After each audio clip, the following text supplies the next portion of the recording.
కర్కాటక రాశి వారికి షష్టమ భాగ్యాధిపతి అయిన గురువు వ్యయస్థానంలో సంచారముచే గృహమున శుభకార్యక్రమాల విషయమై ధనం వెచ్చించడం జరుగుతుంది. దైవ ఆరాధన, తీర్థయాత్రలకు ధనాన్ని వెచ్చించడం జరుగుతుంది. ఈ ఏడాది మీకు ఈ గురు మార్పు వల్ల మానసిక సంతృప్తియు, సమాజంలో గౌరవం అనేది లభించును. అయితే ఆరోగ్యంపై శ్రద్ధ అనేది వహించాలి. అన్ని రంగాలలో విజయం ఉంటుంది.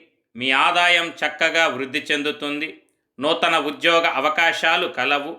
ఆన్లైన్ వ్యాపారం అంటే ఇంటర్నెట్, యూట్యూబ్ ఇట్లాంటి సోషల్ మీడియా బిజినెస్ చేసేవారికి చాలా బాగుంటుంది. మేలు ఫలితములు సిద్ధించును.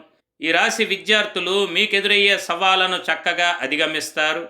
అందరి మన్ననలను పొందు. ఈ వీడియో గురించి పూర్తి సమాచారం కొరకు కింద కనపడుతున్న లింక్ని క్లిక్ చేసి చూడగలరు.